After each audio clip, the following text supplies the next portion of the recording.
तैयार हो जाइए बाजार के भरपूर एक्शन के लिए, जहां भले ही दुनिया भर के बाजारों में रहे सुस्ती के संकेत, लेकिन एसजीएक्स निफ्टी में है चुस्ती। और कल के करेक्शन और हल्के फुल्के कारोबार के बाद आज बाजार फिर से तैयार रफ्तार से दौड़ने के लिए। तो आइए, स्वागत है आप सबका शेयर बाजार लाइव में। नमस्कार, मैं हूं अनिल सिंघवी। और नमस्कार, मैं हूं दीपांशु भंडारी। दमदार एक्शन के लिए हो जाइए तैयार। मिड वीक ट्रेडिंग सेशन है, 8 कंपनीज के नतीजे आने वाले। तो सर आज तो बिजी डे एक और होने वाला है। और कैश मार्केट की तो इतनी लंबी लिस्ट है कि पूछिए मत। वरिंदर सुबह मुझे मैसेज ही कर रहे थे कि कल देर शाम बाजार बंद होने के बाद 200-250 कंपनियों के रिजल्ट आए हैं। तो मतलब वो हाल है, रिजल्ट सीजन पूरा जोरों पर है। स्टॉक स्पेसिफिक एक्शन रहेगा, सेक्टर स्पेसिफिक एक्शन रहेगा। इसका मतलब ये नहीं कि इंडेक्स में एक्शन नहीं रहेगा, एक्शन वहां भी भरपूर रहेगा, बिल्कुल ठीक कल की तरह। जबरदस्त कारोबार आज भी बाजार में। तो आइए देख लेते हैं इस वक्त के बड़े ट्रिगर्स जिनके दम पर आज के ट्रेडिंग सेशन का रहेगा पूरा एक्शन। अमेरिकी बाजारों ने वही किया जो हमने बताया। जी हाँ, सुस्त रहिए, चुस्त नहीं। और एग्जैक्टली वही सुस्ती दिखी है अमेरिकी बाजारों में, जैसे आपको निफ्टी सेंसेक्स में नजर आई, बैंक निफ्टी में नजर आई। और जितना ब्रेक हमारे यहाँ 7 दिनों की तेजी पर लगा, उतना ही ब्रेक अमेरिका की 6 दिनों की तेजी पर लगा। तो बिल्कुल एकदम डिट्टो ट्रेड जैसा भारतीय बाजारों ने दिखाया। लेकिन आज का स्टार है टाटा स्टील। क्या दमदार नतीजा है। लेकिन टाटा स्टील जैसे दिग्गज के पीछे एमएफएसएल को नहीं भूलना चाहिए, मैक्स फाइनेंशियल, उसके भी एक दमदार रिजल्ट्स आए। लेकिन टाटा स्टील तो आज का नंबर्स के लिहाज से, अब ये अलग बात है कि स्टॉक रिजल्ट से पहले काफी मजबूत हो चुका, लेकिन रिजल्ट्स बहुत ही शानदार। मार्च सीरीज से 6 और नए शेयर, 6 आज और 5 पहले के। मार्च सीरीज से थोड़ी वायदा कारोबार की स्क्रीन ज़्यादा हरी भरी आपको नजर आएगी। 11 नए शेयरों की एंट्री होगी, इस पर भी विस्तार से करेंगे बातचीत। और आज फिर से एक अहम बैठक है डाइवेस्टमेंट को लेकर, जिसमें 4 लिस्टेड कंपनियां, बीपीसीएल, कॉनकोर, बीएमएल और शिपिंग कॉर्पोरेशन तो है ही, लेकिन 2 अनलिस्टेड कंपनियां पवन हंस और एयर इंडिया के डाइवेस्टमेंट पर भी कमेटी ऑफ सेक्रेटरीज के साथ एक अहम बैठक आगे इसे गति देने के लिए। बिल्कुल सर, और काफ़ी चुस्ती से ये जो विनिवेश का काम चल रहा है सरकार की तरफ से। आपने कहा भी था कि इस साल की थीम पीएसयूज और काम पर लगे हुए, काम पर लगे हुए जोर से मिलकर। देखते हैं वहां से क्या संकेत निकल कर आते हैं।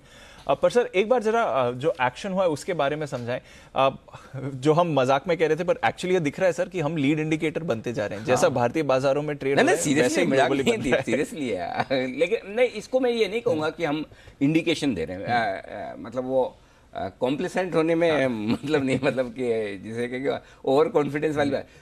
मैं इसे अलग तरीके से देखता हूँ कि जैसा हम प्रदर्शन कर रहे हैं वैसा ही अमेरिका प्रदर्शन कर रहा है। तो हम ये माने कि हम लीड कर रहे हैं अमेरिका को, उससे बजाय विनम्रता पूर्वक ये मान लेना ठीक है कि हम अमेरिकी बाजार को ज्यादा अच्छा भांप पा रहे हैं। ये ज्यादा ठीक है कि हमने सही अंदाजा लगाया कि अमेरिका के जिस दिन हमें ये दादागिरी आ गई कि देखो हम कहते हैं उसी दिन डाउ 2 थप्पड़ मार के हमें चले जाएगा, दूसरे दिन पता चला हम कुछ और बंद हुए, डाउ कुछ और दिखा। तो इसलिए कभी भी है ना, ये मार्केट में ना ये कॉम्प्लिसेंसी जब आ जाती है ना कि मैं ही मैं हूं या हम ही हम है, तो फिर वहां पर काम खत्म हो जाता है। तो इसलिए बेहतर ये है कि हम इसे इस तरह से देखें। हमारे बाजार अपनी कलेक्टिव विजडम में, अपनी बुद्धिमानी में एक सही डिसीजन ले रहे कि आज का ट्रेडिंग सेशन हमें इस तरह से खत्म करना चाहिए, और ऐसा ट्रेडिंग सेशन आपको अमेरिका में दिख सकता है। ये परफेक्शन हम ले आए, वो भी कम नहीं है, वो भी कम नहीं है। अब बाकी अमेरिका वालों पर है, उनसे हमें सीखना है या नहीं सीखना वो जाने। पर पिछले कुछ दिनों से रीडिंग ये उनके ऊपर है। और मुझे इस बात की कोई गलतफहमी नहीं कि अमेरिका वाले हमसे सीखेंगे। वो अपने आप को दुनिया में सबसे ज्यादा समझदार मानते हैं, मानने के उनके अपने कारण भी होंगे, जाहिर सी बात है। तो ठीक है, वो सीखे नहीं सीखे, हम इतना सीख ले कि हम कहाँ बंद होंगे ये हम ढंग से पता लगा लें अमेरिकी बाजारों के दम पर, हमारे लिए उतना ही काफी है। बिल्कुल सर। पर अब मजेदार एक्शन हो रहा है। कल ये जो थोड़ा आखिरी 1-1.5 घंटे में हल्की सी वॉलेटिलिटी आई है, ये इसलिए था कि चलो थोड़ी पोजीशंस हल्की कर ले ताकि अगले दिन फिर से नई पोजीशंस बना सके। ये दीप है ना, ये जो कल हुआ बहुत नॉर्मल सी चीज है, लेकिन हमें एबनॉर्मल इसलिए लग रहा है कि हमारी आदत नहीं रही है। बिल्कुल है ना। आप एक चीज समझिए कि पैंडेमिक के पहले ये फरवरी से जो बाजार खराब होना शुरू किया 2020, उससे पहले के मार्केट में जाइए, तब भी हमने 12,430 का लाइफ हाई बनाया था निफ्टी पर, लेकिन तब भी इसी तरह का ट्रेड होता था। एक तरफा ट्रेड कभी नहीं था। ये एक तरफा ट्रेड देखने की आदत तो हमारी 2020 में ही पड़ी है, और काफी हद तक आगे बढ़ती है 2021 में जी।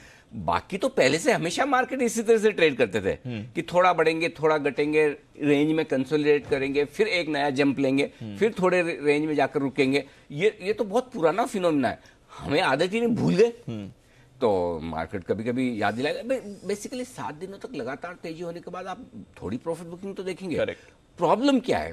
प्रॉब्लम ये कि लोगों को लाल निशान देखने की आदत ही छूट गई है, और थोड़ा सा लाल निशान में आते हमेशा अरे टॉप बन गया, अरे बेच के निकल जाए, डर आ जाता हाँ, मतलब डरना चाहिए तो मंदी वालों को डरना चाहिए, लेकिन उल्टा है, डरते तेजी वाले। एक दिन नीचे बंद हुआ तो क्या करें, सब बेच दें, प्रॉफिट बुक कर लेने का। ये माइंडसेट बदलने की जरूरत है। भाई आप बैठे हो लाइफ टाइम हाई पे, आपको क्यों डरना है? जो शॉर्ट है वो डरेगा। करेक्ट। मौका उसके लिए है जो शॉर्ट है काटने के लिए, मौका आपके लिए कि मीडियम और लॉन्ग टर्म ट्रेंड बाजार का ऊपर की तरफ का है, तो आपको एक करेक्शन मिला, उसमें लीजिए। इंपॉर्टेंट सपोर्ट लेवल पर लेना है, ट्रेडर हैं तो पहले सपोर्ट लेवल पर लेना है। आपको खाली यही तो डिसाइड करना है कि आपका एंट्री पॉइंट क्या होना चाहिए। बाकी जो डर लगता है वो डर उन ट्रेडर्स को लगना चाहिए जिन्होंने जितना पचा सकते हैं उससे ज़्यादा खा लिया।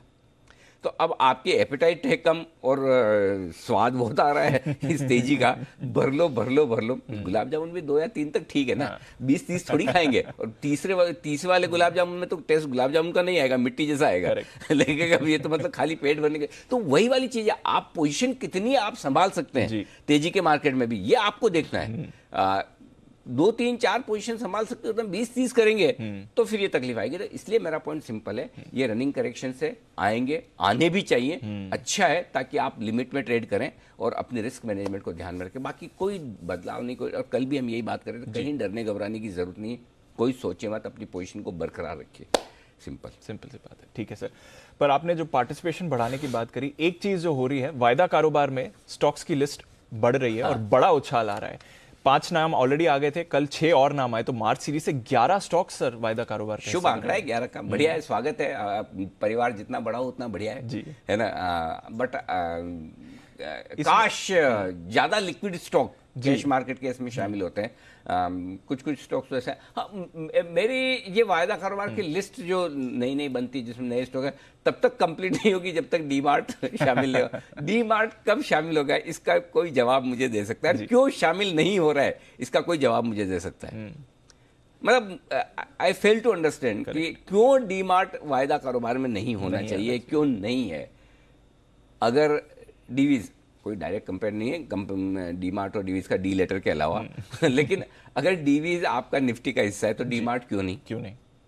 सही बात है सर। लिक्विड स्टॉक है, प्रॉफिटेबिलिटी जबरदस्त है, मतलब कोई भी हिसाब, मार्केट कैप है आपका, सब कुछ है।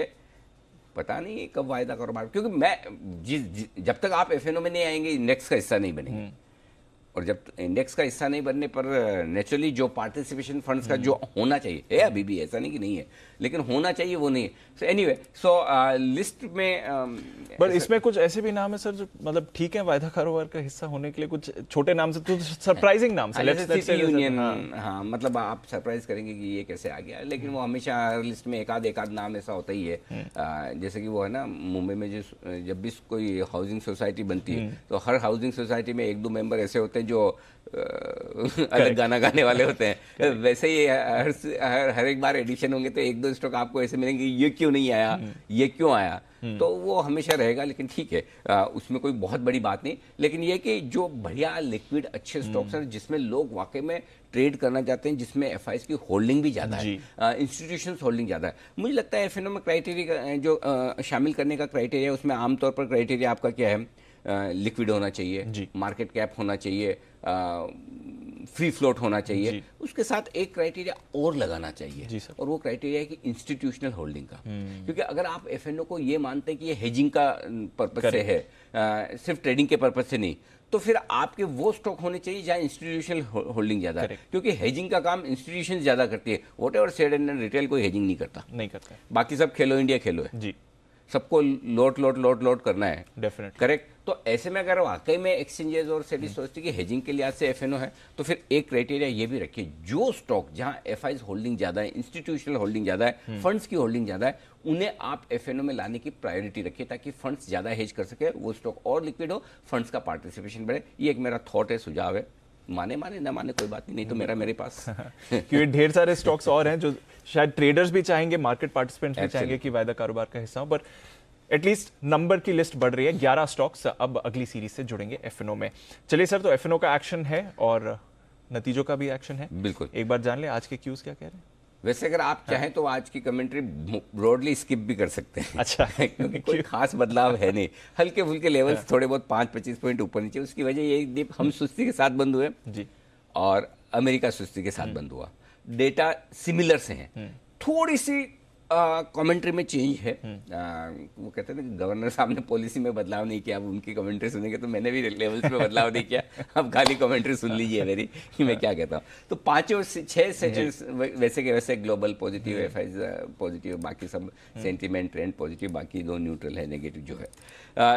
सपोर्ट जोन 15,050 था कल, आज उसको थोड़ा सा ऊपर खींचकर 15,025, 15,075 का कर दिया है। ये आपका आज का सपोर्ट जोन है। इसके नीचे वैसे जाएंगे नहीं, लेकिन एकेडमिक पर्पज से 14,900, 14,925 का एक अगला मजबूत सपोर्ट जोन है, बेस्ट बाय जोन।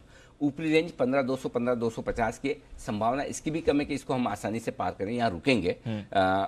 लेकिन उसके ऊपर निकले तो 15,300, 350। ब्रॉडली मैं जो देख रहा हूँ 15,000 से लेके 15,050 से लेके 15,250, ये 200 पॉइंट की रेंज ब्रॉडली मैं आज के लिए देख रहा हूँ। न 15,050 टूटे, न 15,250 टूटे, ज्यादा संभावना इस बात की।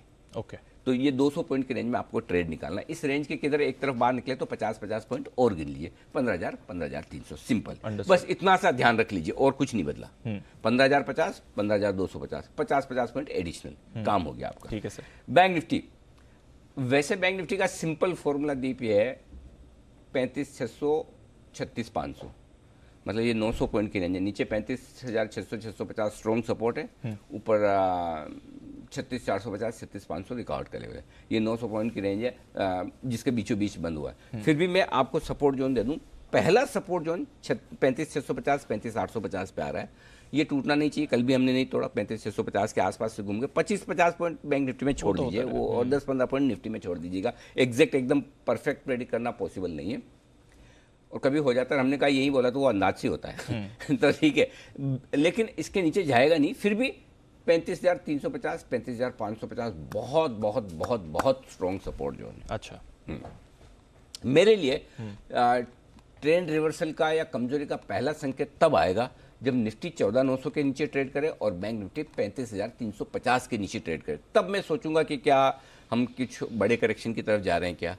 जब तक 14,900 के नीचे नहीं ट्रेड करता, 14,850, 14,900, जब तक 35,350 के नीचे ट्रेड नहीं करता, तब तक डरने की जरूरत। तो नीचे के लेवल आप देखिएगा जो सपोर्ट जो है वो 35,000 वाली रेंज में। अब ऊपर का रेंज जो है वो भी बहुत क्रिस्टल क्लियर है, 36,450, 36,600, 36,615 का हाई बनाया, 15 पॉइंट ऊपर के छोड़ दिए। 36,466, 36,477 से 2 बार घूमे हम कल और परसों, ठीक है। मैं 36,450, 15-20 पॉइंट नीचे का ले रहा हूं। तो 36,450, 36,600 अभी प्रॉफिट बुकिंग जोन है। अब इसके पार निकल कर टिके तो लाइफ टाइम हाई नया बनाएंगे, तब आप 37,000 तक नॉन स्टॉप है, गाड़ी कहीं बीच में रुकेगी नहीं। याद है ना, या 36 के ऊपर बोला था कि 500 पॉइंट पहले गाड़ी नहीं रुकेगी, या 400 पॉइंट पहले गाड़ी नहीं रुकेगी। 36,600 पार करने के बाद 37,000 के पहले गाड़ी नहीं रुकेगी। क्लियर, बहुत साफ साफ ये आपकी रेंज होगी। ठीक है सर। दिन के लिए क्या कुछ इंपॉर्टेंट लेवल सर? दिन के लिए दी, हाँ, 15,075, 15,160। अब चूंकि देखिए, अब आप देखेंगे आमतौर पर मैं राउंड फिगर देता हूँ। आज मैंने ये आड़े टेढ़े फिगर, मतलब आड़े टेढ़े मतलब जो नॉट सो राउंड फिगर, वो इसलिए दिए क्योंकि रेंज छोटी हो गई जी, और सुस्त कारोबार हुआ है, तो एग्जैक्ट निकल कर आ रहे हैं। 15,075, 15,160, 15,025, 15,200 और 15,000, 15,250। ये आज की एक बार की ट्रेडिंग के लिहाज से रेंज है, ठीक है। बैंक निफ्टी की 2 ही रेंज दे रहा हूं, सिर्फ 2, 35,650, 36,450, ये पहली रेंज है जो कल की दोनों तरफ की ब्रॉडली समझ लीजिए, 25-25 पॉइंट इधर उधर हो सकता है। और बैंक निफ्टी की मीडियम रेंज होगी आपकी 35,550, 36,600। बड़ी वाली हटा दीजिए, बड़ी वाली मैंने हटा दी, आप भी हटा दीजिए। 35,550, 36,600, 2 रेंज ही काफी है। 36,600 के पास रेंज की जरूरत ही नहीं, फिर हम 37 जा रही है। हाँ, ये तो 36,800 अंदाज से जाए तो 2 रेंज काफी है मेरे ख्याल से आज बैंक निफ्टी। क्लियर है। पोजीशंस कैसी हैं सर एफआईएस की? 66%, 2% इंडेक्स में लॉन्ग पोजीशन बढ़ी है। इंडेक्स में एफआईएस ने कल शॉर्ट कवरिंग की है जी, ये इंटरेस्टिंग, शॉर्ट कवरिंग भी किया और लॉन्ग भी बनाया। लॉन्ग कम बनाए, शॉर्ट कवरिंग ज्यादा की है। ये मुझे थोड़ा इंटरेस्टिंग लगा कि कल जब इसका मतलब है कि डिप जब आया, या तो डिप में शॉर्ट कवरिंग की है, या जब रिकवरी आई तब शॉर्ट कवरिंग, लेकिन की शॉर्ट कवरिंग है। सुस्त बाजार में एफआईज ने शॉर्ट कवरिंग की है, इससे 2% उनके इंडेक्स में लॉन्ग पोजीशन बढ़ी है। पुट कॉल रेशियो मजेदार है ये। अब एक दिन थोड़ा ऊपर नीचे होता है, पुट कॉल रेशियो नीचे आ जाता है। इसको पुट कॉल रेशियो को नीचे आने को बोलते हैं सफाई। ये स्वच्छ अभियान है, स्वच्छ मार्केट अभियान। इसमें कमजोर ट्रेडर्स की सफाई होती है। एक दिन में 1.52 से 1.38, 14 बेसिस पर आपका पुट कॉल रेशियो किसका कम हुआ? जिनको ये वॉलेटिलिटी बर्दाश्त नहीं है, जिनको ओवरनाइट रिस्क लगती है, वो फिर अपनी कम कर, उसमें गलत नहीं है, जो लोग कम कर रहे हैं वो गलत नहीं है। लेकिन भाई हमें यही सिखाया गया कि जो चीज़ जितनी हल्की होगी उतना जल्दी ऊपर जाएगी।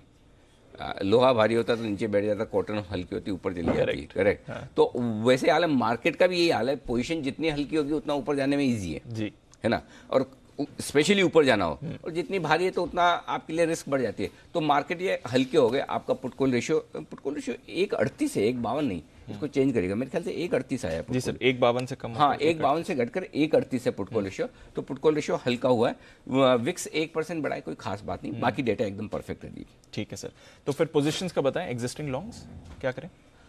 15,000 रख लो, स्टॉप लॉस इंट्राडे क्लोजिंग दोनों ही सिंपल। 125 पॉइंट की रिस्क तो रखो कम से कम। तो है। और इतनी तो मैं जानबूझ के रखवाता भी हूँ कई बार कि थोड़ी तो रखने की आदत होनी चाहिए। हाँ। ताकि क्या कभी स्टॉप लॉस ट्रिगर भी हो तो थोड़ा आदमी संभले और समझे। ये नहीं तो 25-50 पॉइंट का स्टॉप लॉस तो बहुत, फिर वो आप बहुत ही शॉर्ट टर्म भी, मतलब एक्सट्रीम शॉर्ट टर्म ट्रेडर्स हो गए तो 1% के आसपास की रिस्क का स्टॉप लॉस तो रीजनेबल होता है इंडेक्स में। सो इसलिए 15,000 आपका स्टॉप लॉस है इंट्राडे और क्लोजिंग। बैंक निफ्टी पर मैंने स्टॉप लॉस बहुत छोटे दिए हैं। कल भी आपको याद है मैंने कहा था कि एक बार 35,900 तोड़ के नीचे ट्रेड किया तो 35,650 आना ही है। इसलिए इंट्राडे के लिए 35,850 स्टॉप लॉस होना चाहिए। आज भी 35,850 स्टॉप लॉस है, आज भी, ताकि आपको नीचे के 200 पॉइंट और ना देखने पड़े। करेक्ट। और क्लोजिंग बेसिस पे आज स्टॉप लॉस खींच कर ऊपर ले आया हूँ 35,950। अब आज 35,950 के नीचे बंद हो तो थोड़ी पोजीशन कम कर सकते हैं। अब मुझे 36,000 के नीचे की क्लोजिंग नहीं चाहिए। अंडरस्टूड। ऑनेस्टली 36,000 के ऊपर कल बंद हुए ना, और इसलिए कल शॉर्ट पे आपको याद होता था कि क्लोजिंग अगर 36,000 के ऊपर बंद होती है Correct. तो आप अपनी शॉर्ट काट लीजिए जी। जिन्होंने कल काटी देखो आज सुखी होंगे जी। 55 पॉइंट ऊपर है अब, और डाउ सेंचुरी मारने के चक्कर में फ्यूचर्स पे जी मार दिए। 101 नोट आउट दिखा था थोड़ी देर पहले। ओके, 91 नोट आउट, नर्वस 90 में। ओके, तो ये आपके शॉर्ट पोजीशन अगर आपकी है तो आप 15,200 पर रखिए stop loss intraday closing. Bank Nifty पर इंट्राडे का स्टॉप लॉस दूर दे रहा हूं 36,625 लाइफ हाई का। अब है नहीं बीच में कोई, बड़ा है नहीं, है बहुत बड़ा है, बड़ा नहीं है बहुत बड़ा है। लेकिन या तो आप 36,475-77 का 2 दिन का पुराना हाई है उस पर रखो। जब वहां तक रुकी रहे हो तो 125 पॉइंट और रुक जाओ लाइफ टाइम हाई का। तो लेकिन क्लोजिंग स्टॉप लॉस 36,100 है, इनफैक्ट बल्कि 36,000 ही समझो। अगर 36,000 के ऊपर आज फिर से बंद होते तो आपको शॉर्ट काट लेना चाहिए क्लोजिंग बेसिस पर। इंट्राडे का स्टॉप लॉस बहुत दूर आ रहा है, मेरे हाथ में नहीं, बीच में कोई लेवल ही नहीं है। 36,000 से लेकर 36,475 के बीच में लेवल ही नहीं है, और 475 से फिर मैंने कहा सोचा कि 200 पॉइंट की 150 पॉइंट की और रिस्क लेके 36,625 की है। ये आपकी लिस्ट। अंडरस्टूड सर, ठीक है। नई पोजीशंस फिर कैसे बना रहे हैं? खरीदे निफ्टी 15,025, 15,075 अच्छी रेंज है, मौका मिले तो वहां पर छोड़ना नहीं चाहिए, खरीदना चाहिए। स्टॉप लॉस 14,975 का है। 15,115, 15,150, 15,200, 15,250 ये 4 टारगेट के लिए। अब चूंकि आप गैप से खुल रहे हैं तो फिर ये दूसरी स्ट्रेटेजी एक और है एग्रेसिव ट्रेडर्स के लिए, वो सीधा 15,050 के स्टॉप लॉस से खरीद लीजिए। स्ट्रिक्ट स्टॉप लॉस आपका 15,050 का होगा अगर आप खुलते ही खरीदते हैं तो, ठीक है। 15,160 पहला टारगेट है, 15,200, 250, 300, 350 ये सारे टारगेट आज और कल तक के लिए, ठीक है सर, एक्सपायरी तक के लिए, ठीक है। शॉर्ट करना है, करना चाहिए 15,250, 15,300 की रेंज में चांस लीजिए। कल वाला ये सेम, कल भी आपको इसी रेंज में बोला था शॉर्ट करने के लिए, आप देख लीजिए कल आपको नीचे में 15,075 तक के टारगेट मिल गए। जी सर, आज भी सेम है, उस रेंज में शॉर्ट कीजिए 15,200, 160, 115 और 15,075 ये टारगेट।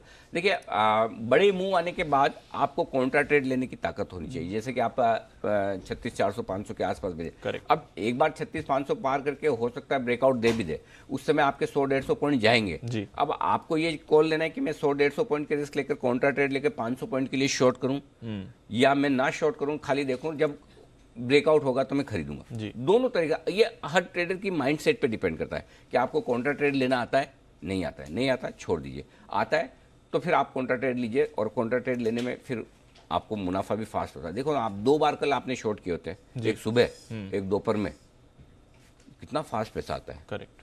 गिरने में कितना स्पीड है। तो वो दोनों चीज़ है आपके लिए, ठीक है। तो ये आपके लिए निफ्टी पर हो गए शॉर्ट पोजीशन बनाने के लिए। अब बैंक निफ्टी। जी सर। ओके, 35,550 35,650 मेरे लिए परफेक्ट रेंज है दी लेने के लिए। आएगा नहीं आएगा मुझे नहीं पता, ठीक है। 2 दिन से तो ऑब्लाइज कर रहा है 35,650 के आसपास, इसलिए उम्मीद है कि झटका खा के कभी आए तो ले लेंगे। 35,350 का स्टॉप लॉस दूर है, लेकिन वही रखिए, चिंता मत करिए। दूर है तो भी मैं सोच समझ के दे रहा हूँ, आमतौर पर मैं नजदीक भी दे देता हूँ, लेकिन यहाँ पे मैं दूर ही दे रहा हूँ, दूर का ही रखिए। 35,850, 35,975, 36,050, 36,250 बीच में ऐसे ही डाला हुआ लेवल है, और 36,450 ये प्रॉपर लेवल है। इन लेवल्स के लिए आपको खरीदारी करनी है। अब जैसा मैंने निफ्टी में आज दिया एग्रेसिव ट्रेडर्स, बैंक निफ्टी में भी एग्रेसिव ट्रेडर्स एक काम कर सकते हैं, खरीद सकते हैं। स्टिक स्टॉप लॉस 35,850 का रखिए, ठीक है। और इस स्टॉप लॉस को मैं बाद में 35,950 पे ले आऊंगा। ओके।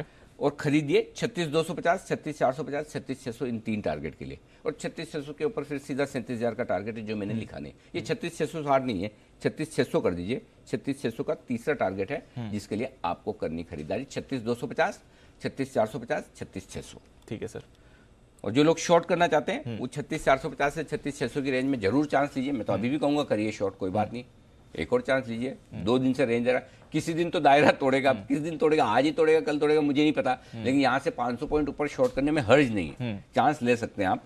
लेकिन स्टॉप लॉस स्ट्रिक्ट होना चाहिए 36,700 का। और नीचे की तरफ के आपके जो टारगेट बनेंगे दीप वो 36,300, 36,075, ठीक है, और 36,000, 35,900 ये टारगेट्स के लिए। ठीक है। तो बेसिक पॉइंट यही है सर कि अगर आप, जैसे आप कह रहे हैं कि वो लाइफ हाई के ऊपर अगर बैंक निफ्टी जाता है और आप शॉर्ट पोजीशन बना रहे हैं तो 37,000 से नीचे स्टॉप लॉस मत रखिएगा, वो फिर ना स्टॉप लॉस 36,700, 36,700 माफ कीजिए, हाँ 36,700 100 पॉइंट का, 100 पॉइंट का ही, ओके बस। वो रिस्क नहीं लेना है फिर ना। 36 देखो 36,615 के ऊपर टिक गया ना, उसके बाद इसको 37,000 आना ही है जी। लेकिन वो टिकेगा नहीं टिकेगा उसके लिए आपने 65 पॉइंट का गैप दे दिया। ओके। 85 पॉइंट का, माफ कीजिएगा, 85 पॉइंट की आपकी कुशन है ना। 36,615 लाइफ आई है जी, पार करके टिकेंगे तो टिक के 51 पॉइंट का मैं हमेशा वो 3 सिग्मा एरर मान के चलता हूँ, ठीक है ना। तो 36,700 आप स्टॉप लॉस समझ लीजिए। 36,700 भी पार कर गया, फिर क्यों रुकना है, फिर काट के खत्म कीजिए, एक ट्रेड गलत हो गया। सही बात है। ठीक है सर। वायदा कारोबार के बैन से सर सेल बाहर आ गया है, स्वागत है।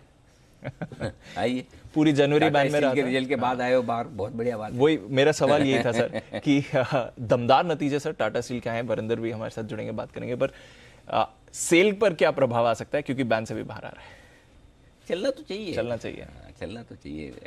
मतलब ये रिजल्ट री रेटिंग तो करते हैं सेक्टर की, और सेल के भी रिजल्ट तो अच्छे ही थे, ऐसे कोई सेल के रिजल्ट कौन से खराब थे। इतने बढ़िया रिजल्ट तो सेल ने भी, मुझे याद नहीं आता क्वार्टरली परफॉर्मेंस पहले कभी दी हो। तो बाइंग तो होगी आज, मेटल तो चलेंगे, मेटल से चलेंगे, बिल्कुल चलेंगे। ठीक है सर। अब BHEL इसमें एक ही चीज है, आजकल एक नया लेसन और कल किसने किया, बालकृष्णा ने, उसके पहले एक दिन और कौन सा स्टॉक था, कुछ न कुछ स्टॉक ऐसे जो तगड़े रिजल्ट के बाद पिटाई हो जाती है, और जम के पिटाई किसी को समझ नहीं आ रहा क्यों गिरा, किसी को समझ नहीं आ रहा, वो भी मतलब 10% बाद में। ठीक है, देखो दीप, सिंपल चीज है, ज़्यादा मुश्किल काम उस डॉक्टर का है जो कि ट्रीटमेंट करता है, डायग्नोसिस करता है, पता लगाता है। आसान काम, वैसे आसान तो नहीं है, मेरे हिसाब से आसान है कि जो मरने के बाद पोस्टमार्टम करता है, बताता है कि ये इस वजह से मर गया। सेम वैसे ही बालकृष्ण जैसे 10% गिरने के बाद हम पोस्टमार्टम कर सकते हैं कि वो कैपेक्स प्लान बड़ा अनाउंस किया, ये क्या हो गया, लेकिन वो उस पहले तो नहीं लगा था। ईमानदारी की बात तो यही है, सही बात है सर। सुबह 9 बजे तो नहीं पता लग रहा था कि कैपेक्स प्लान है कि 10% गिर जाएगा, बट एनीवे ये होता है। ये रिजल्ट्स के बाद और रिजल्ट के पहले के मुंह की बात। एक और एग्जांपल याद दिलाता हूँ जिसके आज रिजल्ट है, औरोबिंदो फार्मा जी। पिछले quarter one of the best quarter था पिछले तिमाही में जी सर, और उसके बाद स्टॉक जो गया जी। अच्छा, वहां तो कैपेक्स प्लान भी नहीं था, मतलब वो आज तक मुझे समझ नहीं आया 3 महीने बाद भी कि वो उस दिन क्यों गिरा था। जी सर, सही बात है।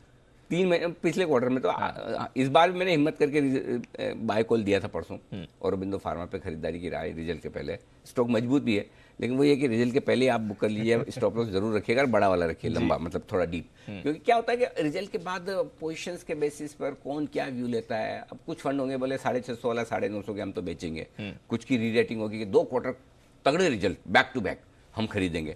सो यू नेवर नो कि रिजल्ट के बाद क्या किस तरह का ट्रेड है, वो थोड़ी सावधानी रखनी जरूरत है। इसलिए Tata steel on the face of it result excellent, stock भागा हुआ है। बिल्कुल, तो नजर रखिए टाटा स्टील पर, और साथ ही सेल जो अब वायदा कारोबार के बैन से बाहर है, बीएचईएल और सन टीवी बैन में बने हुए हैं। सर डेटा समझाएं, आप पिछले कुछ दिनों से अच्छी खरीदारी हो रही है और फ्यूचर्स में भी आप कह रहे थे कि खरीदारी आ रही है। अच्छे डेटा है, 1300 करोड़ की कैश में खरीदारी, थोड़ी सी घरेलू फंड ने उसके मुकाबले में ज्यादा बिकवाली की है, लेकिन ठीक है दीप, हमें फर्क नहीं पड़ता, 1750 करोड़ के आसपास की बिकवाली उनकी है। 370 करोड़ की इंडेक्स में खरीदारी जिसमें शॉर्ट कवरिंग ज्यादा है, हल्की फुल्की लॉन्ग पोजीशन भी बनी है, स्टॉक्स भी बेचे नहीं है, छोटे ही खरीदे 38 करोड़ के। डेटा कंफर्टेबल है, फर्स्ट क्लास है, कोई दिक्कत नहीं। वायदा कारोबार में निफ्टी में कोई ओपन इंटरेस्ट में बदलाव नहीं, बैंक निफ्टी में कोई बदलाव नहीं, जिसका तस है। पुट कॉल इशू हम डिस्कस कर ही चुके हैं, दोनों ही निफ्टी और बैंक निफ्टी डिस्काउंट पर है 3.10 पॉइंट, यानी कि प्रीमियम डिविडेंड की वजह से भी और अदरवाइज भी थोड़ी कम हुई है। बड़ा सपोर्ट 15,000 का है इमीडिएटली, 26 लाख शेयरों का ओपन इंटरेस्ट हाईएस्ट है पुट में, वो आपके लिए सपोर्ट का काम करेगा। 15,100 रस्साकशी वाला लेवल है, ऊपर में 15,200 हल्की रुकावट है 26 लाख शेयरों का, और उसके बाद 15,300 को पार करना थोड़ा सा मुश्किल है, जहाँ 30 लाख शेयर है कॉल्स में। डेटा कम ही है, बहुत ज़्यादा है नहीं। बैंक निफ्टी में 36,000 हल्का फुल्का लेवल है, ताकत आजमाई का 7-7 लाख शेयर दोनों ही है, पुट और कॉल में बराबर है। नीचे इमीडिएटली सपोर्ट 35,000 पर हाईएस्ट ओपन इंटरेस्ट, लेकिन 35,500 ही मान लीजिए, वहाँ भी 7 लाख शेयर है। 36,500 पर हल्की रुकावट है, 10 लाख शेयर है, ऑलमोस्ट हाईएस्ट ओपन इंटरेस्ट है वहाँ पर, वहाँ हल्का रुक सकते हैं। तो ब्रॉडली वही लेवल रेंज हम डिस्कस कर चुके हैं। वायदा कारोबार के डेटा बहुत छोटे कम है, पिछली सीरीज में जैसे हम बात करें तो वीकली में एकदम बड़े डेटा निकल रहा है, वैसे डेटा है नहीं इस बार। वीकली सीरीज में डेटा बहुत कम है, इस बार बने नहीं डेटा अभी तक। हाँ, डेटा कम है, तो इसलिए बहुत ज्यादा डेटा में लेवल्स आपके सामने ऑलरेडी दे चुके हैं, और नए रिकॉर्ड्स पर तो ऑलरेडी बाजार है, तो देखते हैं किस तरह का एक्शन रहेगा, पर डेटा पॉजिटिव ही दिख रहा है जहां तक बाकी लेवल्स का सवाल है। आइए आपको बता दें कौन से स्टॉक्स हैं जहां पर आपको रखनी नजर। ढेरों नतीजे भी आए हैं, साथ ही कई अहम ट्रिगर्स भी हैं। वरुण, देवांशी और साथ ही मानसी हमारे साथ तैयार है। वरुण मॉर्निंग, बताएं ट्रिगर्स और गुड मॉर्निंग दीप। देखिए काफी सारी कंपनियां आज कैश में है, बहुत लंबी लिस्ट है जो अपने नतीजे घोषित करने वाली है। उसमें एबीबी है, प्रॉक्टर एंड गैम्बल हेल्थ है, वहीं हाल ही की लिस्टिंग एंथनी वेस्ट ये भी अपने नतीजे घोषित करेगी, हैप्पीएस्ट माइंड अपने नतीजे घोषित करेगी, NBCC, rights, Ujjivan financial services, बहुत लंबी लिस्ट है। ये सब कैश के स्टॉक्स है जहाँ पे नतीजे आने वाले हैं, तो यहाँ पे नजर रखिएगा। इसके आगे देखिए आज दरअसल 6 कंपनियां हैं, BPCL, BML, Concor, SCI, air India और पवन हंस। इसके विनिवेश पर कोर ग्रुप के साथ जो है बैठक करने वाले हैं कैबिनेट सचिव, और ये हमारी एक्सक्लूसिव खबर है, तो इन सब कंपनियों पे आपकी नजर होनी चाहिए। वहीं फोर्टिस हेल्थकेयर के जो मामला है, इस पे आज और कल जो है सुप्रीम कोर्ट में सुनवाई है, तो ये जो स्टॉक है उसके ऊपर नजर रखिएगा। वहीं सुप्रजीत इंजीनियरिंग बायबैक पे आज यहाँ पे बोर्ड बैठक करने वाला है। कुछ कंपनियां कैश की जहाँ पे नतीजे आए हैं उसमें एचईजी है, काफ़ी कमज़ोर नतीजे हैं। यहाँ पे कंपनी ने नुकसान किया है करीब 80 लाख का, इनफैक्ट एबिटा फ्रंट पे भी 1 करोड़ 40 लाख के आसपास का नुकसान कंपनी ने किया है। गुजरात एल्कलीज यहाँ भी नतीजे कमज़ोर है, मार्जिन 14% से गिर के 12% पे आए, और मुनाफा जो है 45% गिरा है, 60 करोड़ से कम होके ये करीब 33 करोड़ पे आया है। जम्मू एंड कश्मीर बैंक, यहाँ नतीजे अच्छे लग रहे हैं, मुनाफा करीब 35% बढ़ा है, 66 करोड़ पे ही आया है, और जो ग्रॉस एनपीएस है उसमें मामूली कमी हुई है, 8.8% से कम हो गए 8.7% पे आए हैं। हालांकि कंपनी की जो प्रोविजनिंग बढ़ी है करीब 280 करोड़ से बढ़ के 460 करोड़, उसके बावजूद मुनाफा जो है बढ़ा हुआ आया है। स्पंदना स्फूर्ति, यहाँ पे कंपनी ने नुकसान किया है करीब 30 करोड़ के आसपास का, हालांकि एयूएम ग्रोथ अच्छी रही है करीब 32% के आसपास की, लेकिन नुकसान कंपनी ने क्लॉक किया है। धनलक्ष्मी बैंक, यहाँ भी नतीजे कमजोर है, मुनाफा 42% गिरा है, 12 करोड़ पे आया है। ग्रॉस एनपीएस जो है हालांकि वो थोड़े कम हुए हैं, 6.3% से कम होकर 5.7%। और आखिरी में जीएमडीसी, कंपनी ने करीब 2 करोड़ 80 लाख का नुकसान क्लॉक किया है। एबिटा फ्रंट पे भी करीब 39 करोड़ के आसपास का नुकसान कंपनी ने क्लॉक किया है। ओके, तो ये हैं आपके लिए कुछ नतीजे, कुछ और नतीजे और खबरें हैं देवांशी के पास। गुड मॉर्निंग देवांशी, बताएं। Good morning. आज सबसे पहले तो हिमाद्री केमिकल, आप देखिए इस सेक्टर के जो नतीजे हैं वो काफ़ी बेहतर आते हुए दिख रहे हैं। इस तिमाही में हिमाद्री केमिकल्स के भी नंबर्स अच्छे हैं, जो आए हैं करीब 9% तक बढ़ती हुई दिखी है। कामकाजी मुनाफे में 16% की बढ़त है, मुनाफा इस बार 4% से बढ़ता हुआ दिखा, जो मार्जिन हैं 8.2% से बढ़कर 8.85% पे आते हुए दिखे हैं। नंबर्स अच्छे हैं। KIOCL के जो नंबर्स हैं वो भी इस बार अच्छे आते हुए दिखे हैं। अब देखिए जो आय है वो इस बार करीब 14% से बढ़ती हुई दिखी है, घाटे से मुनाफे में आती हुई दिखी है। कंपनी 3.5 करोड़ का घाटा था, वहां से 64 करोड़ का प्रॉफिट इस बार कंपनी ने पोस्ट किया है। कामकाजी मुनाफा 74 करोड़ पे आता हुआ दिखा और मार्जिन भी इस बार बेहतर होते हुए दिखे हैं। वेरॉक इंजीनियरिंग काफ़ी कमज़ोर नतीजे इस बार कंपनी ने पोस्ट किए हैं। आय 25% तक बढ़ती हुई दिखी है, लेकिन इसका इस बार 29 करोड़ का जो मुनाफा था पिछली बार, वहां से घाटे में आती हुई दिखी है कंपनी टैक्स के चलते, और मार्जिन भी इस बार काफ़ी कम होते हुए दिखे हैं। 10% से घटकर 6% पे कंपनी ने मार्जिन पोस्ट किए हैं। कामकाजी मुनाफे में करीब 13.5% तक की गिरावट देखने मिल रही है। शैलेट होटल्स कमजोर नतीजे हैं, आय इस बार कम होती हुई दिखी है। 70% घाटा पोस्ट किया है कंपनी ने। लॉकडाउन इम्पैक्ट कंपनी ने कहा है 31 करोड़ का लॉस था, और अब देखिए पिछले साल करीब 33 करोड़ का मुनाफा कंपनी ने पोस्ट किया था, तो लॉकडाउन इम्पैक्ट की वजह से नंबर्स कमजोर हैं। ज़ीलर्न इस बार जो आय है वो करीब 33% कम होती हुई दिखी है और मुनाफे से घाटे में आती हुई दिखी है। 0.2 करोड़ का घाटा इस बार कंपनी ने पोस्ट किया है। इसके अलावा वोकहार्ट के लिए अच्छी खबर आती हुई दिख रही है, जहाँ पे यूके में इनकी जो फैसिलिटी है, जहाँ पे फिल फिनिश का काम कर रही थी कंपनी वैक्सीन के लिए, अब वो और 6 महीने से इस करार को बढ़ा दिया है। इसी के चलते आज पॉजिटिव इम्पैक्ट इस स्टॉक पर देखने मिल सकता है। ओके, तो ढेरों नतीजे हैं और साथ ही कुछ खबरों वाले शेयर्स जहां पर रखनी है नजर। इन नतीजों पर ब्रोकरेजेस का क्या कहना है, आइए जानते हैं FIR में।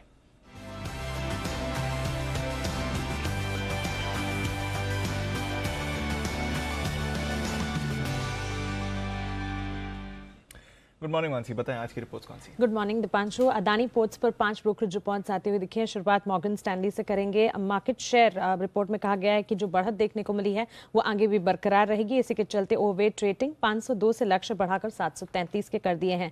नोमुरा FY22 का वॉल्यूम आउटलुक मजबूत होने की संभावना इनकी रिपोर्ट में है। अदानी पोर्ट्स पर आगे चलकर कोविड का असर जो है वो नहीं होने का अनुमान रिपोर्ट में जताया गया है। FY22-23 एबिटा अनुमान जो है 8 और 9% तक बढ़ाए गए हैं और इसी के चलते नोमुरा के रिपोर्ट के हिसाब से न्यूट्रल रेटिंग है 530 से टारगेट 630 कर दिए गए हैं। और साथ ही गोल्डमैन सैक्स मजबूत प्रदर्शन, चौथी तिमाही में स्थिर कामकाज की उम्मीद भी इन्हें लग रही है अदानी पोर्ट्स पर और पोर्ट सेक्टर में डोमिनेंस बरकरार रहेगी। साथ ही मक्वारी की रिपोर्ट में भी FY22-23 EPS अनुमान जो है 17% यहां पर बढ़ाया गया है।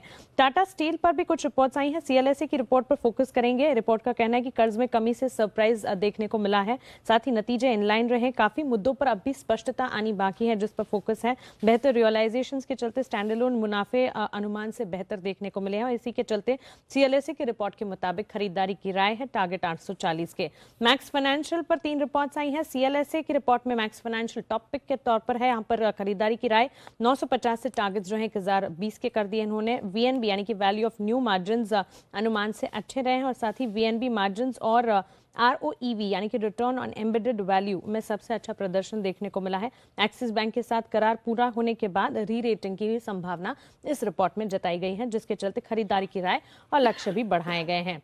इसके अलावा जेफरीज और नोमुरा की भी पॉजिटिव रिपोर्ट्स मैक्स फाइनेंशियल पर आती हुई दिखी हैं, जिस पर फोकस रहेगा।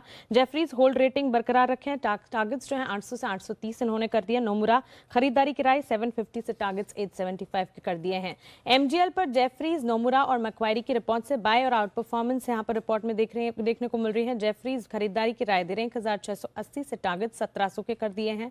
साथ ही नोमुरा खरीदारी की राय के साथ 1300 के टारगेट इंटैक्ट रखे हैं। मक्वारी आउट परफॉर्म रेटिंग दे रहे हैं 1220 के टारगेट्स यहां पर इन्होंने इंटैक्ट रखे हैं। बर्जर पेंट्स पर नोमुरा की रिपोर्ट है न्यूट्रल रेटिंग बरकरार, लक्ष्य 620 के बता रहे हैं।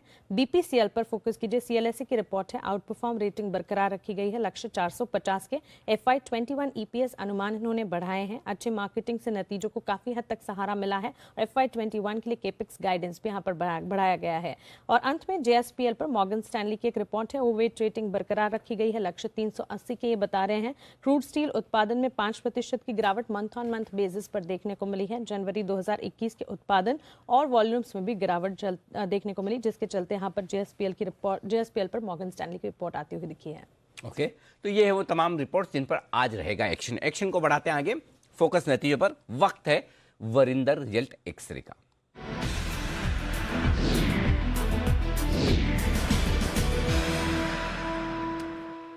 गुड मॉर्निंग वरिंदर, स्वागत है आपका। 200-250 कंपनियों के रिजल्ट्स निचोड़ कर आप तैयार हैं हमारे साथ। बिल्कुल मुश्किल काम है कि इतने सारे रिजल्ट्स में से चूज कर पाना कि कौन से चुने जाएं, कौन से छोड़े जाएं, लेकिन शुरुआत दिग्गजों के साथ करिए। Good morning sir. ये honestly it's an incentive for me कि ये मैं काम करता हूँ, बिकॉज मुझे सीखने को बहुत मिलता है बिकॉज ऑफ जी एंड आपके कारण। But focusing on the larger companies, Tata steel के नंबर्स बहुत अच्छे थे सर। आई थिंक सबको मालूम ही था जिस तरीके से नंबर स्टील के नंबर्स आ रहे हैं। तो एबिटा पर टन देखेंगे तो 20,000 पर टन आया compare to 18,000। I think honestly sir commentary जरूरी होगी इनकी, बिकॉज डोमेस्टिक बिजनेस ने बहुत अच्छा किया, यूरोप ने उतना अच्छा नहीं किया। So let's see what they have to say in the commentary. आगे जाके a lot of people are expecting कि ये 23,000 24,000 पर टन इतना कमा सकता है। So it is all dependent on the cycle. Stock correct हो चुका है, सो let's see how it behaves today. Berger Paints totally in line set of numbers. MGL were better than what people were expecting. Margins 43% expected थे, 47% आए, 47% आए, but volumes में YoY अभी भी नीचे है सर। और 2.9 MMMS CMD जो यूनिट होता है उसका उतना एक्सपेक्टेड था, उतना ही नंबर आया। तो वॉल्यूम्स में ज्यादा बढ़ोतरी नहीं हुई। It's only because of the cost cutting, margin आपको ज्यादा दिख रहे हैं। बट एक नंबर सर जो मुझे बहुत अच्छा दिखा लार्जर में, मैं मुठुत बोलूंगा। मुठुत सर मैं एक ही नंबर बोलूंगा कि इसमें मेरे ख्याल में बहुत टाइम के बाद, आफ्टर सेवरल क्वार्टर्स, जो स्टेगनेंट कस्टमर और लोन काउंट हो रहा था, उसके बाद हमने देखा पहली बार बहुत क्वार्टर्स के बाद 4 to 5% सिक्वेंशियल ग्रोथ हुआ, जो कि एनकरेजिंग था। ऑफ कोर्स इंटरनल्स देखेंगे तो सर इसका जो कॉस्ट ऑफ फंडिंग है वो कम हो रहा है। आई थिंक 100 बेसिस पॉइंट कम आया, तो वो अच्छी बात है। 2 टाइम पे ट्रेड कर रहा है sir stock, 2 times book value पे, तो एक्सपेंसिव स्टॉक नहीं है। तो अगर मुझे चारों में से उठाना है तो I think Muthoot finance for me were way better numbers compare to anything else. के तो मुथूट फाइनेंस बिल्कुल नंबर्स दमदार आए थे और मार्केट आवर्स में हम इसकी बात भी कर रहे थे कि बहुत ही तगड़े रिजल्ट्स आए। लेकिन आइए अब आपकी पसंदीदा स्पेस में चलते हैं जहां नतीजे हैं दमदार और वैल्यूशंस भी हैं सस्ते। बताइए सर। एक कंपनी मेरे ख्याल में जो सब लोग भूल चुके हैं और बहुत टाइम के बाद वापस आ रही है, I think after 4 or 5 years, और जिसकी बात ज्यादा नहीं होती है, वो है Nilkamal. One stock which I have been liking for a long time. Numbers देखेंगे सर आप तो, और इंपॉर्टेंट है सर ये ट्रेजेक्टरी आप देखेंगे 4-5 साल के बाद। उसका एबिटा 43% ऊपर आया था, पीबीटी 73% ऊपर था। उसका जो सेगमेंटल डिवीजन होता है, जो प्लास्टिक सेगमेंट है, उसका एबिट 74% ऊपर आया था। तो नंबर्स बहुत अच्छे हैं सर। और अगर आप वैल्यूएशंस कंपेयर करें sir, the stock is trading at 15 times next year earnings. So I don't know why people keep on saying कि यार कंपनीज मिलता नहीं है, अच्छा कंपनी सस्ते वैल्यूएशन में मिलता नहीं है। So Nilkamal is one example. Polyplex numbers तो शानदार थे ही सर। ये एक ऐसी कंपनी है जिसने अभी 100 रुपए डिविडेंड डिक्लेयर किया है, but I think almost in the last 1 or 2 years इन्होंने ये डिविडेंड मिला के कुछ 200 रुपया डिविडेंड डिक्लेयर कर दिया है। सो नंबर्स आप देखेंगे सर, मतलब इट कुड बी सेड कि ये कमोडिटी सेगमेंट में है, पर सर 27% मार्जिन रिपोर्ट किए हैं इसने कंपेयर टू 19.5% YoY, और इवन क्वार्टर 15%। सो आप देख सकते हो किस तरीके से नंबर्स इतने स्ट्रांग आ रहे हैं। आपको याद होगा कल हमने आंध्रा पेट्रो का बात किया था सर, उसी सेगमेंट में कंपनी है मनाली पेट्रोकेम। ऑनेस्टली मैंने बैलेंस शीट उतना देखा नहीं इस कंपनी का, बट ये 7-8 टाइम पे कंपनी ट्रेड करता है। नंबर्स देख के sir I am just surprise के नंबर्स कहां से आ रहे हैं। लाइक 9% मार्जिन के सामने 36% मार्जिन, 15 करोड़ अबिटा के सामने 127 करोड़ अबिटा, मतलब 100 crore EBITDA jump in 1 year। It's something else for these companies जो इस सेगमेंट में ट्रेड कर रही हैं। First solution sir keeps on continue to do good work quarter. तो उसका सेल्स, एबिटा, प्रॉफिट 12-15% क्वार्टर ऊपर आया था, और अभी भी ये स्टॉक 15 टाइम पे ट्रेड कर रहा है। फर्स्ट सोर्स तो गजब ही तगड़ी परफॉर्मेंस आई है एकदम। और देखते हैं आज है शायद उनकी कौन कॉल भी है, उसके बाद आइडिया लगेगा कि आगे का आउटलुक किस तरह का आता है। लेकिन आइए मजबूत नतीजे और अच्छे वैल्यूएशंस के बाद, नतीजे मजबूत लेकिन थोड़े महंगे हैं शेयर, इस लिस्ट में कौन से हैं स्टॉक्स? तो एंड्योरेंस और एक्सोनोबल सर। एंड्योरेंस के नंबर अच्छे आए थे, एबिटा 35% ऊपर था, प्रॉफिट 50% ऊपर था। अगेन मतलब auto sector, auto ancillary sector has been doing very very well. आपने एसकेएफ देखा, आपने सुंदरम फास्टनर्स देखा, all these companies reported very strong set of numbers. Price earning पे देखेंगे तो 40-45 टाइम पे ट्रेड करते हैं सर, स्टॉक तो सस्ता नहीं है। एक्सोनोबल जो पेंट कंपनी है सर, 10,000 करोड़ का मार्केट कैप है। Not very great set of numbers, but at least consistency है इस नंबर्स में। एबिटा प्रॉफिट 15% ऊपर है। Always has remained an expensive stock, 50 time पे ट्रेड करता है। तो ऐसा है। और दूसरे स्टॉक्स आई थिंक जो रिजल्ट्स मार्केट आज में आ गए थे, जॉनसन कंट्रोल्स और सेंचुरी प्लाईवुड आपके लिए रिजल्ट्स जहां पर थोड़े महंगे वैल्यूएशंस है, लेकिन कमजोर नतीजों की लिस्ट में कौन से स्टॉक्स हैं आज? सर ऑनेस्टली बर्गर किंग, मैं उसको सबसे पहले रखता हूँ। टोरेंट पावर के अभी कॉन्कॉल होगा सर 9:30 बजे, तो उसमें डिटेल्स आएंगी। नंबर्स, हेडलाइन नंबर्स उसमें स्ट्रॉन्ग नहीं थे। बट उसमें कौन कॉल ज्यादा जरूरी होती है। बट बर्गर किंग से सर नेगेटिव एसएसजी ग्रोथ आया था 35% का, 35% का। सेल्स मतलब एबिटा 42% नीचे था। एंड एवरीवन विल से कि वाई ऑन वाई तो नंबर्स दिखेंगे, खराब ही दिखेंगे, आपको क्वार्टर क्वार्टर देखने चाहिए। But I am just saying कि जिस टाइम से इसको वैल्यूएशन मिल रहा है और लोग सोच रहे हैं, उसके हिसाब से नंबर्स दिखना चाहिए आपको। One company which has been disappointing sir is Raymond. Raymond कहीं से भी किसी भी तरीके से आप क्वार्टर क्वार्टर तो इंप्रूवमेंट दिखेगा आपको। बट हम बोल रहे हैं कि प्री कोविड में businesses have come to a 80-90% level.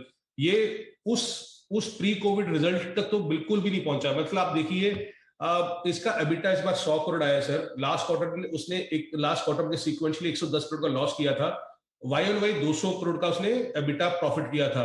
तो अभी भी it is down 50% from those highs, pre covid highs जो रेमेंड कर रहा है।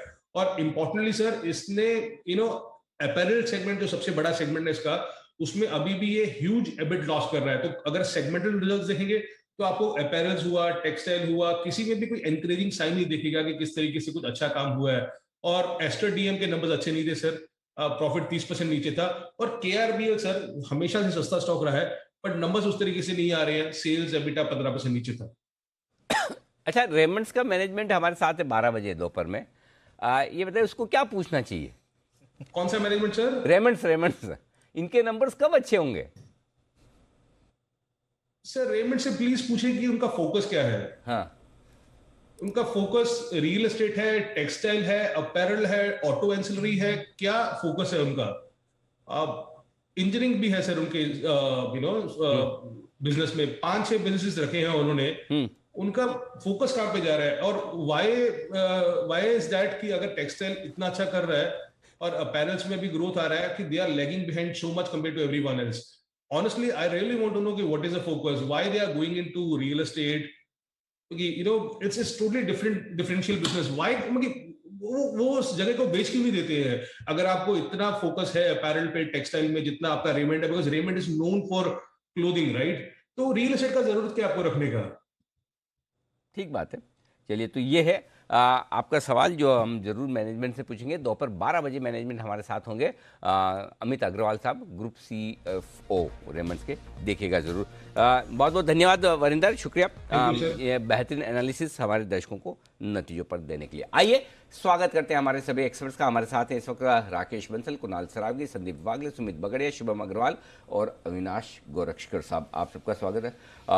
आइए तो कुछ स्टॉक्स जो आज रहने वाले हैं एक्शन में, उनसे करते हैं शुरुआत। और सबसे पहले टाटा स्टील की ही बात कर ली जाए। दमदार नतीजे हैं अब आज के लिए टाटा स्टील के लेवल से। जरा वागले साहब बताइए किन लेवल्स पर रखें नजर? रिजल्ट से दमदार, अगर किसी की तेजी की पोजीशन है तो स्टॉप लॉस क्या रखनी चाहिए, टारगेट्स क्या रखें? Anil ji good morning, Deepanshu good morning. पिछले 6 से 7 दिनों से टाटा स्टील लगभग 600 रुपए से लगभग अभी 700 रुपए चला है। और यहाँ पर एक रेजिस्टेंस है 710 720 ये रेंज में। तो अगर आपको प्रॉफिट बुक करना है तो वो सही लेवल होगा। 700 720 के रेंज में थोड़ा सा हल्का हो जाइए, मेरे हिसाब से आपको वापस लोअर लेवल्स मिलेंगे। लेकिन अगर ये 730 के लेवल क्लियर कर देता है, जो मुझे नहीं लगता है आज के दिन में हो जाएगा, ये फिर 800 तक जाने की तैयारी होगी। पोजिशनली तो मेरा व्यू अभी भी बुलिश है और एवरी डिक्लाइन पे बाय करने की सलाह है। मेरे को 650 660 या आइडियल एंट्री लेवल्स लगते हैं for a target of around 800 820। ये पोजिशनल व्यू है। ओके, तो नजर रखें टाटा स्टील आज आपको एक्शन में दिखेगा। सुमित जी जरा सेल पर भी राय कर दें, क्योंकि टाटा स्टील के अच्छे नतीजे हैं तो उसका एक इम्पैक्ट होगा। दूसरा, आज वायदा कारोबार के बैन से बाहर आ रहा है। सेल के लिए क्या इंपॉर्टेंट लेवल्स है sir? Good morning Deepanshu, SAIL के अंदर बाय का व्यू होल्ड करें। 64-65 नीचे में सपोर्ट लेवल्स है। जब तक ये सपोर्ट लेवल्स ब्रेक नहीं होते तब तक लॉन्ग पोजीशंस होल्ड करके चले। स्टॉक के अंदर मोमेंटम और बढ़ेगा जब स्टॉक एक बार ऊपर में 69 से 70 का लेवल ब्रेक करेगा। 69 से 70 के ऊपर एक बार क्लोजिंग देखने को मिलती है और उसके ऊपर मोमेंटम बढ़ता हुआ देखने को मिलता है, तो फिर ये स्टॉक के अंदर रैली बढ़ती हुई देखने को मिलेगी और फिर ऊपर में हमें आने वाले दिनों में 75 से 80 रुपए तक का मूव देखने को मिल सकता है। तो अभी फिलहाल पोजीशंस होल्ड करें। 64 या 65 के आसपास का नीचे में स्टॉप लॉस रखें, ट्रेलिंग स्टॉप लॉस। ऊपर में 68 से 70 रुपए तक का मूव देखने को मिल सकता है और 70 के ऊपर क्लोजिंग मिलने पर फ्रेश रैली स्टार्ट होगी सेल के अंदर। ओके, तो सेल पर भी आपको रखनी है नजर। अविनाश जी भी हमारे साथ हैं।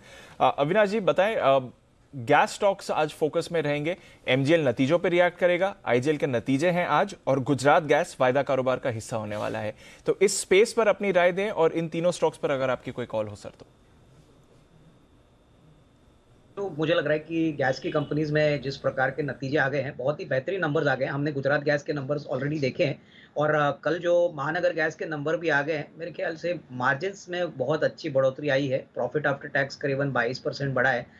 मेरे ख्याल से इन्वेस्टर्स को मेरे ख्याल से इस स्पेस में ज़रूर इन्वेस्टेड रहना चाहिए। और यहाँ पे मुझे सबसे ज़्यादा जो पसंद स्टॉक है वो महानगर गैस है, क्योंकि रिलेटिव परफॉर्मेंस अगर गुजरात गैस का देखे या इंद्रप्रस्थ गैस का देखे, तो मुझे लग रहा है कि यहाँ पे और भी अपसाइड के लिए जगह है। तो ये डेफिनेटली करंट लेवल्स पे भी एक बाय बनता है। और रही बात आईजीएल की, तो आईजीएल की बात रह गई है, पर दोबारा संपर्क करेंगे अविनाश जी के साथ और जानेंगे कि आईजीएल पर क्या रहा है। पर एमजीएल पर पॉजिटिव व्यू है, और आज तो नतीजों पर भी ये काउंटर रिएक्ट करते हुए दिखेगा। फोर्टिस हेल्थकेयर, आज सुप्रीम कोर्ट में इस पर सुनवाई होने वाली है। बाजार की आशा है कि फाइनली ये जो पूरा वर्डिक्ट है, स्पेशली जो ओपन ऑफर पर रोक लगी हुई है, वो आज क्लियर हो जाएगा। बंसल जी, जरा फोर्टिस की चार्ट देखकर बताएं किस तरह के लेवल्स इंपॉर्टेंट रहेंगे इस काउंटर के लिए सर। देखिए दीपांशु, फोर्टिस का टेक्निकल रुझान काफी पॉजिटिव है। यहाँ पे दो तरह के लेवल देखें, एक तो एक बड़े वाला निवेशक का लेवल है, 162 का एक निवेशक के लिए लेवल है। ट्रेडर के लिए 170 का लेवल मान लें, और नीचे में मुझे लगता नहीं है दीपांशु ये 160 162 का सपोर्ट तोड़ेगा। एक री रेटिंग का कैंडिडेट लगता है। ऑलरेडी एक ब्रेकआउट इसके अंदर देखने को मिल चुका है 170 के ऊपर, तो 160 के नीचे की क्लोजिंग आएगी नहीं, और यहाँ पर इसको एक्यूमुलेट करना चाहिए। इन स्तरों पे बाय करें, करेक्शंस पे बाय करें। 160 के नीचे की क्लोजिंग आए तो निकल जाए। पहला टारगेट 200 रुपए का है, 200 रुपए के लेवल आएंगे तब इसको रिव्यू करना चाहिए। स्ट्रॉन्ग टेक्निकल स्ट्रक्चर है फोर्टिस का। ओके, तो ये है आपके लिए फोर्टिस पर राय बंसल जी की तरफ से। इंपॉर्टेंट डे है इस स्टॉक के लिए भी। Shubham ji, good morning. आपका एक फेवरेट स्टॉक बाटा, इसके नंबर्स आने वाले हैं पोस्ट मार्केट, जरा चार्ट्स पर बताएं सर, इंपॉर्टेंट लेवल्स क्या है। Good morning Deepanshu ji, good morning Anil ji. Morning sir. Bata को अगर हम देखें तो पिछले कुछ दिनों से इसमें एक कंसोलिडेशन देखने को मिल रहा है, और एफएमसीजी जो पूरा सेक्टर है उसमें बहुत सारे स्टॉक अभी सिमिलर फेज में ही दिख रहे हैं। तो मुझे लगता है कि अगर इसमें रिजल्ट के पहले अगर थोड़ा बहुत पुल बैक मिलता है तभी खरीदना चाहिए। तो 1550 के आसपास का लेवल एक अट्रैक्टिव लेवल होगा यहाँ पे एंट्री के लिए। तो थोड़ा सा पुल बैक का वेट करें, 1550 के आसपास मिलता है तब खरीदें, और तब 1510 पे एक स्टॉप लॉस मेंटेन करें, और पोजिशनली 1680 तक का इसमें टारगेट होगा। ओके, तो 1680 के टारगेट्स के लिए बाटा पर रखनी है आपको नजर। ये है राय शुभम जी की तरफ से। ढेरों स्टॉक्स हैं जो आज नतीजों पर ऑफ कोर्स रिएक्ट करने वाले हैं। एक बार जल्दी से इन स्टॉक्स पर चर्चा कर लेते हैं। सुमित जी, एचईजी कमजोर नतीजे रहे, और जितना बाजार की एक्सपेक्टेशन थी, जितना थोड़ा रन अप आते हुए दिख रहा था, उस हिसाब से तो काफी कमजोर है नतीजे। बताएं सर लेवल्स एचईजी के लिए। फ्रेश बाइंग के लिए एक बार थोड़ा सा वेट करें। स्टॉक चार्ट्स के ऊपर वैसे भी ओवरबॉट दिख रहा है, शायद थोड़ा सा प्रॉफिट बुकिंग भी स्टॉक के अंदर देखने को मिलना चाहिए यहाँ से। और स्टॉक का ऊपर में 1180 1190 के आसपास का रेजिस्टेंस भी फेस हुआ है, तो स्टॉक के अंदर लॉन्ग पोजीशन एक बार अवॉइड करें। और नीचे में 1090 तक के लेवल इमीडिएटली देखने को मिल सकते हैं। 1090 के लेवल अगर ब्रेक हुए तो एक करेक्शन बढ़ेगी और फिर और लोअर लेवल देखने को मिलेंगे। तो एक बार के लिए फ्रेश बाइंग का वेट करना है। ओके, तो ये है आपके लिए एचईजी पर राय। नजर रखिए इस काउंटर पर। कुणाल जी भी हमारे साथ जुड़ रहे हैं। कुणाल जी, गुड मॉर्निंग। ढेरों स्टॉक्स हैं सर खबरों में। एक स्टॉक जहां पर आपकी राय जाननी है, हिमाद्री, जरा इसकी चार्ट से देखकर बताएं सर। अच्छे नतीजे थे और बाजार की एक्सपेक्टेशन भी हाई थी। लेवल्स क्या इंपॉर्टेंट है हिमाद्री के लिए?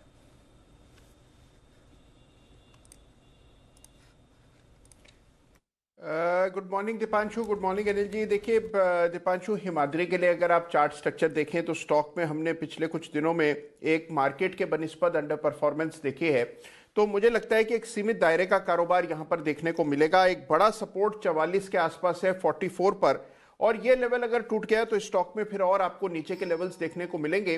तो मैं बहुत ज्यादा बुलिश स्टॉक पर नहीं हूं। मुझे लगता है कि 47 से 52 44 से 52 ये दायरा रहेगा, और 44 के नीचे शेयर कमजोर हो जाए। ओके, 44 के नीचे होगा कमजोर, 52 के ऊपर होगा मजबूत। देखते हैं इन लेवल्स को कहीं पार करता है या नहीं। एक और स्टॉक है जहां पर फोकस करना चाहिए, और वो है वोकहार्ड। ब्रिटेन में वैक्सीन बनाने का जो ये काम कर रहे हैं, इसको अगस्त 2022 तक बढ़ाया है। सुमित जी, वोकहार्ड के चार्ट्स देखिए और बताइए क्या करना चाहिए। अनिल जी, वॉक फार्मा के अंदर मेरे को लग रहा है तेजी का व्यू होल्ड करे। वॉक फार्मा में ओवरऑल तेजी देखने को मिली है। तेजी देखने के बाद स्टॉक ऊपरी लेवल पे कंसोलिडेट कर रहा है और इस कंसोलिडेशन का ब्रेकआउट अब देखने को मिलेगा। जैसे ये स्टॉक एक बार ऊपर पे 530 540 का लेवल कन्विंसिंगली क्रॉस करेगा, वॉल्यूम्स के साथ अगर ये लेवल ऊपर में क्रॉस होते हैं तो फिर स्टॉक के अंदर यहां से मोमेंटम बढ़ेगा और फिर 580 रुपए तक के लेवल आने वाले दिनों में देखने को मिलेंगे। तो लॉन्ग पोजीशंस होल्ड करके चलने का सलाह रहेगा। नीचे में जो स्टॉक का सपोर्ट है 505 रुपए के आसपास है, तो पोजीशंस होल्ड करके चलें।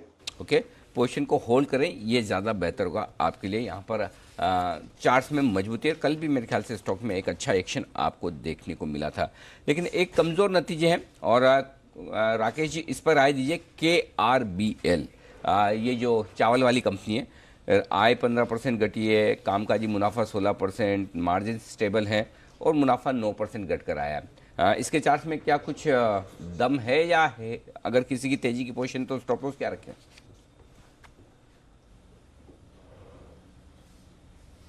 अनिल जी, यहाँ पर अगर तेजी की पोजीशन है तो स्टॉप लॉस कोई नियर बाय स्टॉप लॉस नहीं है। 200 रुपए एक सपोर्ट है, अहम सपोर्ट है, जहां पर एक डबल बॉटम है, वो सपोर्ट वो स्टॉप लॉस रखना चाहिए।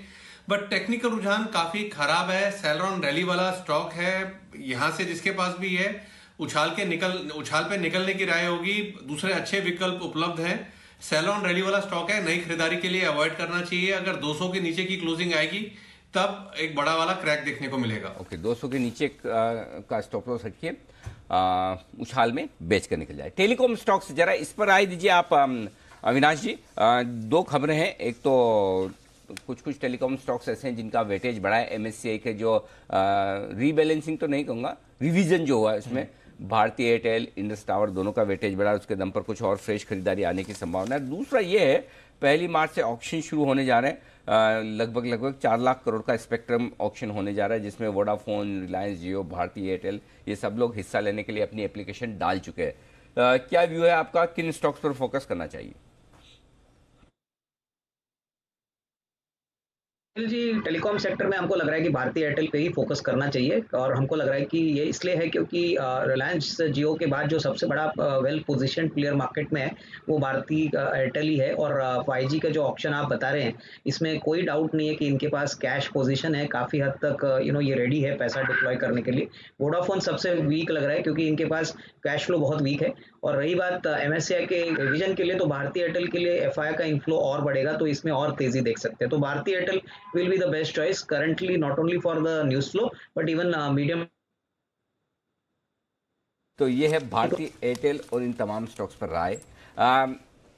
Shubham ji, SAIL steel authority of India आ गया बैन से बाहर आज, और उसके ऊपर टाटा स्टील के रिजल्ट भी अच्छे हैं। सुमित जी को पूछूंगा तो बोल देंगे तुरंत खरीद लो, तो उसको तो हमें पता ही है। तो अब आप बताओ, आपकी क्या राय है?